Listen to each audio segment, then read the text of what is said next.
महोदय 3054 रस्त्याच्या संदर्भामधला मला मीनाक्षीताईंनी काल सांगितलं. मला मीनाक्षीताईंनी 3054 गावामधले रस्ते, जिल्हा परिषदेचे छोटे छोटे रस्ते, अध्यक्ष महोदय 900 कोटी रुपये 900 कोटी रुपये 900 कोटी रुपयाचं बजेट झालं. 1 रुपयाने 900 कोटीतला 1 रुपयाने 1 रुपये वाटून घेतले काँग्रेस आणि राष्ट्रवादी काँग्रेस. आमच्या आमदारांना एवढे, यांना एवढे, आम्हाला जे पाठिंबा देतील त्यांना एवढे. तुम्ही बसारे बोंबलात. आमच्या ह्याच्यामध्ये रस्ते नाही आहेत. आमच्या ह्याच्या माणसं राहतात का जनावरं राहतात? त्या ठिकाणी तुमच्याकडे दुधाळ जनावर आहे ना, आमच्या भाकड जनावर आहेत का? अध्यक्ष महोदय, महाराष्ट्रामध्ये या अशा स्वरूपाच्या पैशांच्या संदर्भामध्ये जर निधीचं अनियमित वाटप होत असेल तर यांनी काय पाप केलाय? लोकशाही पद्धतीमध्ये सत्ताधारी असो का काँग्रेसचा असो का भाजपचा असो तो लोकप्रतिनिधी आहे. मी समजू शकतो या ठिकाणी सत्ता असेल 5-25% इकडे तिकडे होतात, पण शून्य.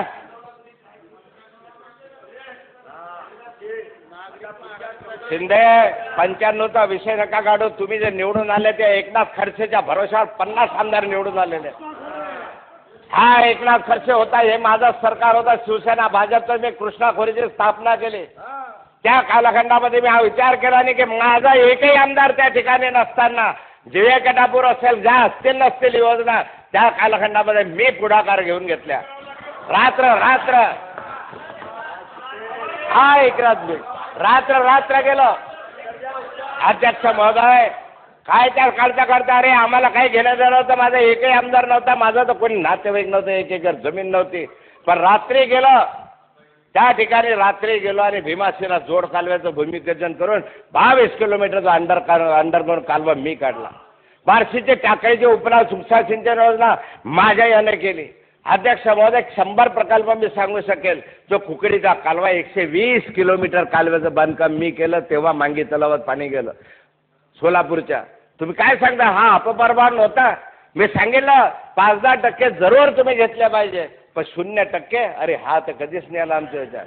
आणि एवढं तुम्हाला दिल्यानंतरही आजही तुम्ही जर तुमचेच भाग पाहत असेल, उभा महाराष्ट्र काय करताय? याला वंचित ठेवायचं धोरण आहे या राज्याचं. जे माननीय मुख्यमंत्री होता स्वच्छ आहे, ट्रान्सपरंट आहे, दिल्लीहून आले, त्या मुख्यमंत्र्यांकडून मला अपेक्षा नव्हती त्यांच्याकडे. किमान माननीय मुख्यमंत्री चव्हाण साहेबांकडून, या चव्हाण साहेबांकडून मला अपेक्षा नव्हती. पण तुम्ही वागायला लागले. इतक्या दबावाखाली तुम्ही काम करतात. तुमचं ऐकतो कोण मुख्यमंत्री बन? तुम्ही सांगता तुमचे मंत्री तरी ऐकतात तुमचं? माननीय मुख्यमंत्री फार यानं काम करतात, मेहनतीनं करतायत, तुम्हाला आदेश देता, पण एक मंत्री तुमचा ऐकायला तयार नाही.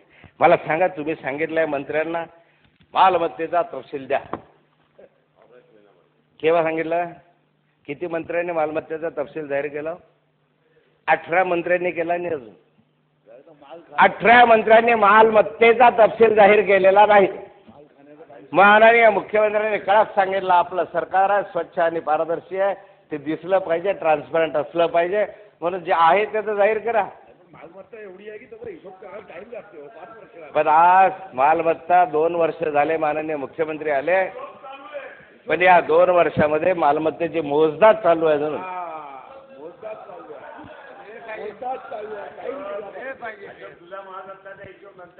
मोजदाद चालू आहे. अध्यक्ष महोदय, गृहमंत्री RR पाटील म्हणजे न देणारे कोण? RR पाटील. उद्योग मंत्री नारायण राणे, महसूल मंत्री बाळासाहेब थोरात, सहकार मंत्री हर्षवर्धन पाटील, ग्रामविकास मंत्री जयंत पाटील, उत्पादन शुल्क मंत्री गणेश नाईक, वस्त्रोद्योग मंत्री आता केलं.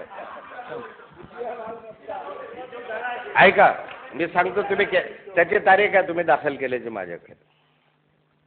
त्या वस्त्रोद्योग मंत्री नसीम खान, सार्वजनिक बांधकाम उपक्रम मंत्री दत्त क्षीरसागर, विजयकुमारजी गावित, नितीनजी राऊत, राजेशजी टोपे, नगरविकास मंत्री भास्कर जाधव, ते लग्नात होते, रणजित कांबळे, सचिन अहिर, गुलाबराव देवकर, राजेंद्र मुळक, सतेज पाटील, प्रकाश सोळंके वगैरे. आता हे सगळं मला मी समजू शकतो. माल आहे मोठा असतो, मोजायला वेळ नसतो, आपण इतक्या कामात व्यस्त आहे. आणि ते द्याच असं बंधन नाही आहे, तुम्ही द्या असं बंधन नाही आहे. पण माननीय मुख्यमंत्र्यांनी तुम्हाला सूचना केल्यानंतर ते दिलं नाही, त्यामुळे माझं म्हणणं आहे. नाही तर म्हटलंच नसतं. मला जर कोणी विचारलं असतं मी कशाला सांगत बसेल की मी देत बसू. पण माननीय मुख्यमंत्री महोदय हे तुमचंच ऐकत नाही तर आमच्यासारखंच काय ऐकतील हो? आणि आमचंच ऐकणार नाही तर जनतेला काय मोजणार आहेत हो? कशाचे लावले जनता? मरा ठरा कशाचे खड्ड्यामध्ये जा. अध्यक्ष महोदय ही अवस्था आहे. मग अध्यक्ष महोदय या ठिकाणी किमान या ठिकाणी तुम्ही या भूमिका घेत असताना राज्यपालांच्या अभिभाषणात माझी अपेक्षा नाही आहे. शिवाजीराव सामाजिक न्यायाचे मंत्री तुम्ही आहे. आम्हाला सामाजिक न्यायाची तरी अपेक्षा आहे की नाही तुमच्याकडनं? नक्कीच आहे की नाही? अरे काय चाललंय तुम्ही विदर्भातले आहात. हा विदर्भावर अन्याय हे मागच्या दरवाज्यानं बरं झालं लक्षात आलं. वधवून तरी घेतला आम्ही की विदर्भ मराठवाडा अन्याय होणार नाही तर मारली सुद्धा टांग तुम्हाला अजूनही मारतील याच्या खात्रीने. काय दिलं विदर्भ मराठवाड्यामध्ये आम्हाला? आम्ही पाहतोय विदर्भ आणि मराठवाड्यामधले माननीय मंत्री पाहिले शिवाजीराव मोघे, समाज कल्याण मंत्री नितीन राऊत, डॉक्टर नितीन राऊत, रोजगार हमी अर्धे तुम्ही अर्धे आम्ही.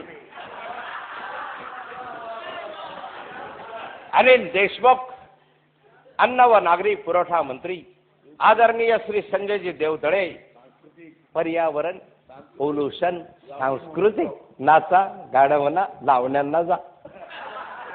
देवतळे साहेब, आमचे मनोहर नाईक साहेब अन्न आज येतील कशाला?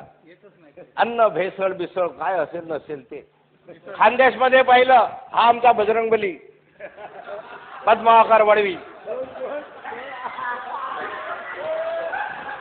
क्रीडा मंत्री. अरे अध्यक्ष महोदय सन्माननीय विरोधी पक्ष नेते माननीय राज्यपालांच्या संदर्भामध्ये भाषण करतायत.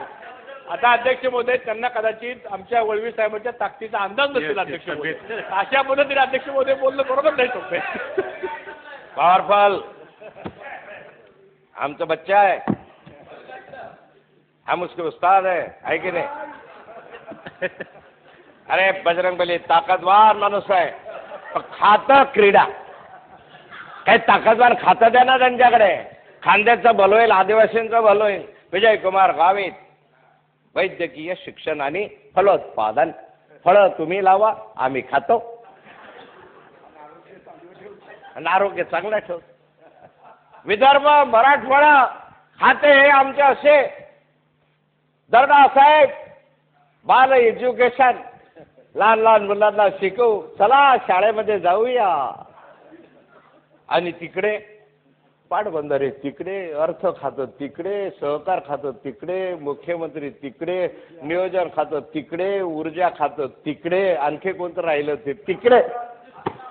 आणि घ्या विदर्भ मराठवाडा तुमचा अनुशेष आणखी वाढवा. अन्याय जो होऊ द्या तो तुमचा प्रश्न आहे, माझं म्हणणं नाही आहे.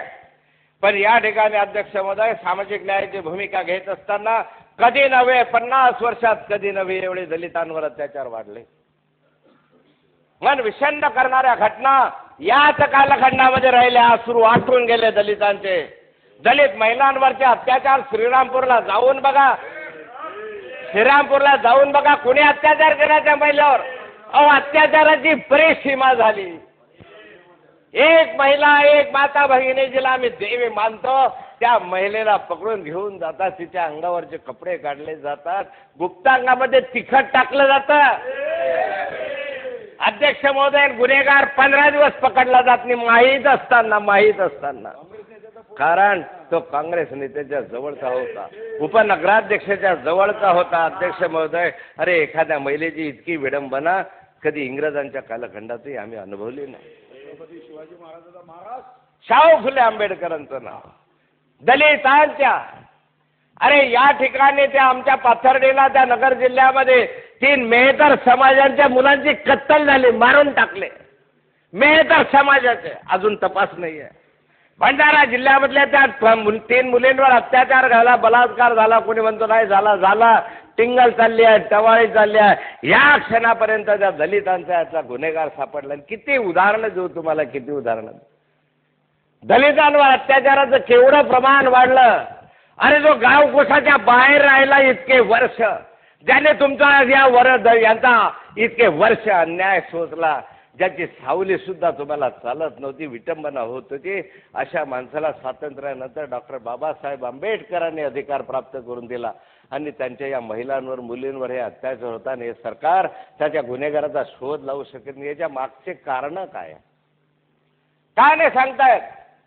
अरे दिल्लीला एका महिलेवर अत्याचार होतो तर अख्खा हिंदुस्थान खवळून उठतो, आणि माझ्या दलित मुलींवर अत्याचार झाला तर कुणालाच काही वाटत नाही. त्याचं हे महिलांचं राज्य आहे, हे दलितांचं आहे. या महिलांवर अत्याचाराचं प्रमाण दिवसेंदिवस वाढत आहे. महिला भगिनी मरताय, विवस्त्र होऊन पडताय, विटंबना होत आहे. तरी आमच्या राज्यामध्ये कायदा सुव्यवस्था किती चांगला आहे. राज्यपाल महोदय अभिभाषणामध्ये म्हणताय, आनंद असतो तुमचा. असंच होऊ द्या. काय न्याय आहे या दलित वर्गाला, काय न्याय आहे या दुर्बलाला, काय न्याय आहे या आदिवासीला. जाऊन बघा त्या ठिकाणी आदिवासींच्या ह्याच्यामध्ये कुपोषणानं मुलं मेलेत. अरे परवा दिवशी या नंदुरबार जिल्ह्यामध्ये बाई जिचा गर्भवती झाली, नवरा मुलगा जन्माला यायच्या वेळेस डॉक्टर नाही, त्या ठिकाणी तिला नेत असताना ॲम्ब्युलन्समधून न्यायची व्यवस्था नव्हती तर बांबुलन्समधून नेले. बांबुलन्स माहिती आहे काय? बांबू टाकला, त्याच्यावर कपडा बांधला, त्या बाईला टाकलं, बरोबर बाईला दवाखान्यात नेला. दवाखान्यात डॉक्टर नव्हता, दवाखान्याला कुलूप, ग्रामीण रुग्णालयाला कुलूप. पोरगा जन्माला आला तरफडून मेला त्या ठिकाणी. कोणावाले त्याच्या गरीबाचं प्यायला पाणी नाही, डॉक्टर नाही. हजारो कोटी रुपये तुम्ही आदिवासींवर खर्च केले. आणि त्या आदिवासीच्या संदर्भामध्ये हे राज्यपालांचं अभिभाषण पहा, तुम्ही पहा अभिभाषण. एक उल्लेख ह्याच्याबद्दल आहे आदिवासींच्या योजनांचा उल्लेख ह्याच्यामध्ये. काय त्यांना दिलं याचा उल्लेख ह्याच्यामध्ये आहे. आदिवासींच्या नावानं, दलितांच्या नावानं, महात्मा फुले, आंबेडकर, शाहू महाराजांच्या नावानं आम्ही राज्य करतो. अरे राज्य आहे कोणाचं? हे राज्य शेतकऱ्यांचं आहे, हे राज्य गरिबांचं आहे, हे राज्य दलितांचं आहे.